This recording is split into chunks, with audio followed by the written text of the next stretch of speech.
अब रोहिंग्या मुसलमानों को वापस म्यांमार भेजने की शुरुआत हो गई है।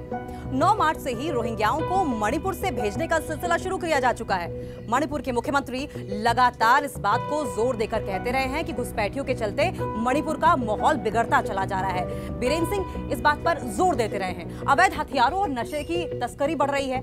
याद कीजिए, कुछ महीने पहले ही मणिपुर में जमकर हिंसा हुई थी और इस हिंसा के पीछे भी इन घुसपैठियों का ही हाथ बताया जा रहा है। अब रोहिंग्याओं को पहचान कर वापस उनके देश भेजने का सिलसिला शुरू किया जा चुका है। आइए पहले आपको बताते हैं कि रोहिंग्या हैं कौन और ये अपने देश म्यांमार से भागकर भारत क्यों आ गए हैं। ये सुन्नी मुसलमान हैं जो म्यांमार के रखाइन प्रांत में रहते आए हैं। म्यांमार एक बौद्ध धर्म को मानने वाले लोगों का देश है, जहां रोहिंग्या मुसलमान माइनॉरिटी में है। म्यांमार की गवर्नमेंट इन्हें बांग्लादेशी मानती है। ये वो बांग्लादेशी थे जो ब्रिटिश काल में किसानी करने के लिए म्यांमार आए थे, जबकि बांग्लादेश ये कहता है कि रोहिंग्या हमारे हैं ही नहीं, वो तो म्यांमार के हैं। अजीब स्थिति तो ये है कि दोनों देश इन्हें अपना मानने से इनकार कर रहे हैं। तो ये ऐसा समुदाय बन गया है जिसका अपना कोई देश ही नहीं है। आजादी के बाद से ही म्यांमार बहुत अनस्टेबल रहा है, अस्थिर रहा है। वहाँ सैन्य शासन चलता रहा है। जब म्यांमार में थोड़ी सी स्टेबिलिटी आई, थोड़ी सी स्थिरता आई, तो जनगणना कराई गई, लेकिन रोहिंग्याओं को सेंसस का हिस्सा नहीं बनाया गया। उनसे ये कहा गया कि वो जबरदस्ती बांग्लादेश से चले आए हैं तो उन्हें वापस चले जाना चाहिए।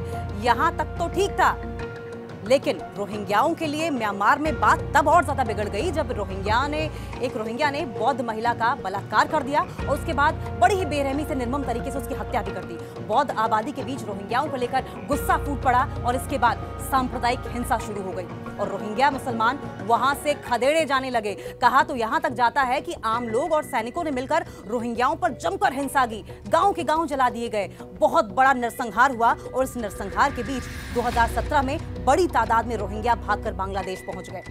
ये समुदाय बांग्लादेश में बड़ी तादाद में रहता है। हालांकि कितनी संख्या होगी ये ठीक आंकड़ा अभी तक पता नहीं किया जा सका है। 2017 में जब म्यांमार से भागकर रोहिंग्या यहां आने लगे तो बांग्लादेश के दक्षिणी पूर्वी तट के कॉक्स बाजार में इन्हें बसाए जाने का इंतजाम किया जाने लगा। कॉक्स बाजार बंगाल की खाड़ी पर एक लंबा सा समुद्री तट है। यहाँ बड़े बड़े शेल्टर बनाए जाने लगे। सरकारी डेटा के मुताबिक इस इलाके में 1,30,000 से ज्यादा शेल्टर बनाए गए और इसी बात से अंदाजा आप लगा सकते हैं कि रोहिंग्याओं की कितनी विशाल आबादी बांग्लादेश भागकर गई होगी। लेकिन सवाल यह है कि हिंदुस्तान में रोहिंग्याओं की संख्या आखिर कितनी है। दरअसल इसका भी ठीक आंकड़ा अभी तक जुटाया नहीं जा सका है, लेकिन यूएनएचआरसी के मुताबिक 21,000 से ज्यादा रोहिंग्या हिंदुस्तान में रहते हैं, लेकिन अवैध रूप से रह रहे रोहिंग्याओं की संख्या बहुत ज्यादा है। दावा तो ये भी है कि सिर्फ और सिर्फ नॉर्थ ईस्ट में ही इनकी संख्या 1 लाख से ज्यादा है। अवैध रूप से 1 लाख से ज्यादा रोहिंग्या वहां रह रहे हैं। जम्मू कश्मीर समेत देश के बाकी हिस्सों में भी रोहिंग्या चोरी छिपे बसे हुए हैं। भारत शरणार्थियों को लेकर काफी उदार रहा है।